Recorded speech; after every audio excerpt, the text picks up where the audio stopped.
Another opening, another show. Hello everybody. I got another tutorial on my Pfaff sewing machine for you because I got some more questions, but I think this will be the last one. Here we go. First of all, I will show you how to fill your bobbin for this machine. Well, you do have, as you only have a one needle machine here, you only have a stand for two yarn spools. One for the bobbin to fill and one for the sewing.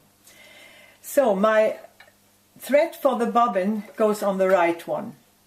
You have to go upwards with it and thread it from the back towards the front through. Then it drops down to your first guide, which is this little loop, metal loop here, where you just have to flap it in. You take it like that and you put it in. Now this is my wire for the light.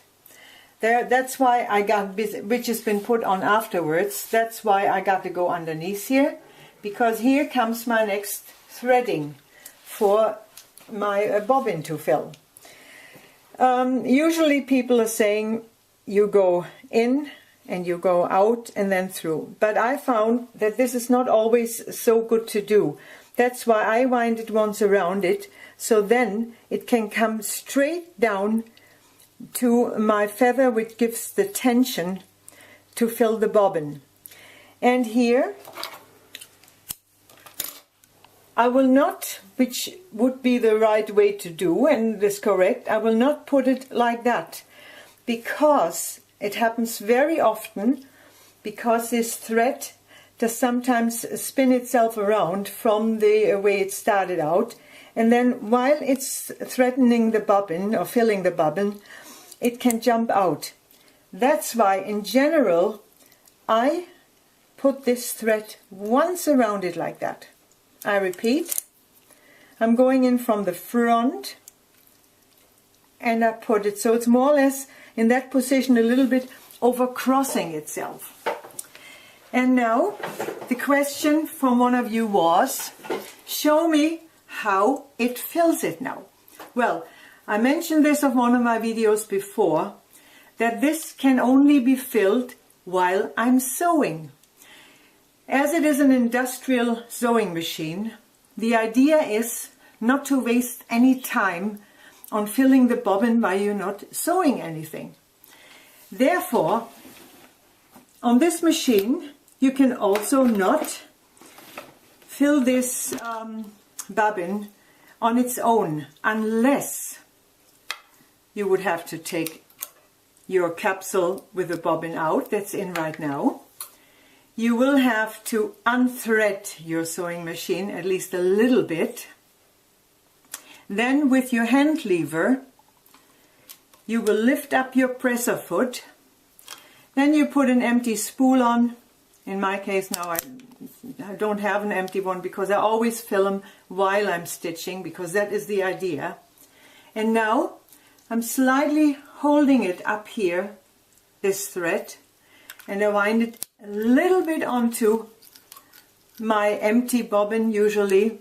Then I slightly push this in to be able to push that down. Now it's held.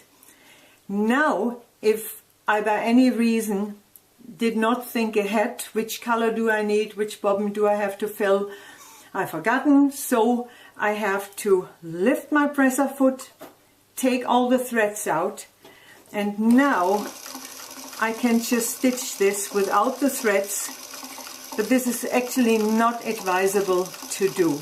I show this to you here in case if you really have to fill a bobbin because you've forgotten. The other way is that you have all your threads in. I'll show you in a moment how to do this as well, but I want to finish the talk about the bobbin first. Of course, that's the effect now that I don't find the hole right away. That's typical. Totally typical. Here we go. Now I put my capsule with my bobbin in that I had in before.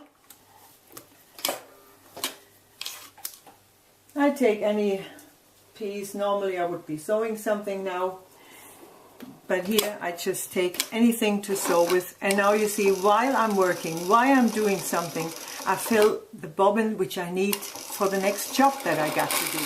And that goes quite quickly then.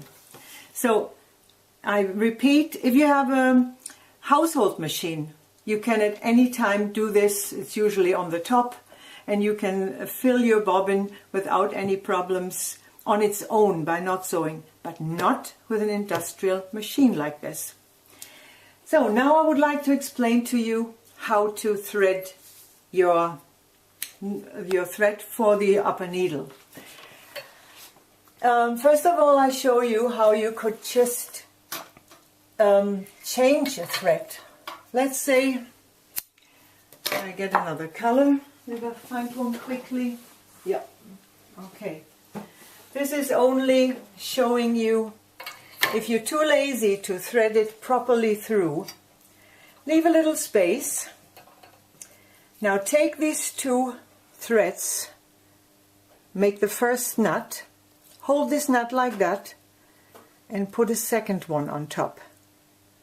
And now you can see, hopefully, that these two loops go totally against each other.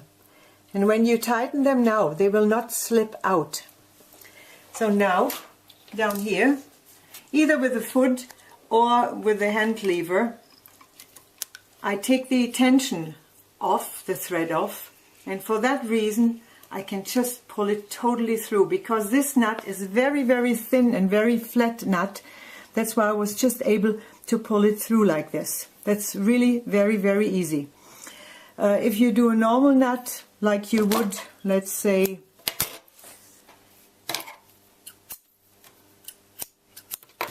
usually you take threads like this and you put a nut in. Well, this nut will be too thick. You can see that it looks much, much thicker than the one before. That will not go through your needle unless you have a very thick 110, 120 size needle, and then it might also go through, but usually not. And then you would have to thread it anyway. So that is one way of threading your machine, if you're too lazy like me to thread it properly. But I show you now, if my whole thread is totally out, how to do it. So again, you put your thread on your stand, and now something important. Sometimes you wonder why some of your threads suddenly rip. You know your tension of the machine is correct. You know you haven't done anything funny while sewing. Sometimes a reason can be that either your yarn is very, very old, it doesn't have enough structure in it anymore that it rips, or because you put this bobbin the wrong way around. It makes a big difference. So if you put them on, always try to have all your bobbins with the writing correctly that you can read them. So again, after you put this on correctly, you go upwards from the back, thread it through to the front. Now you come down to this little thread guide.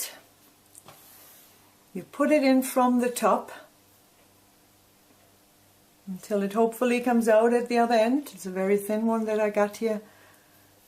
Okay, here it came out at the back now. And now, don't put it in the front. Put it from the back and forward, because you should always try to choose the direct way the thread wants to go, which is the very best. Now, the same here. It would not be right to go in the front in this next lever here. Come around here, show them that. Don't go in this one now. The direct way is to come from the back forward. Now, the next hole, obviously you don't spin it around. You go straight into the next hole, and there you come out again from the next hole. It's actually a continuation. You can't do anything wrong if you look at it correctly and properly.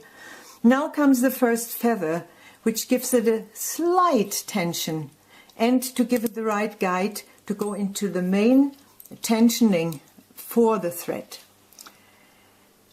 You pull it directly between the two feather parts, and now is a very important little thing here.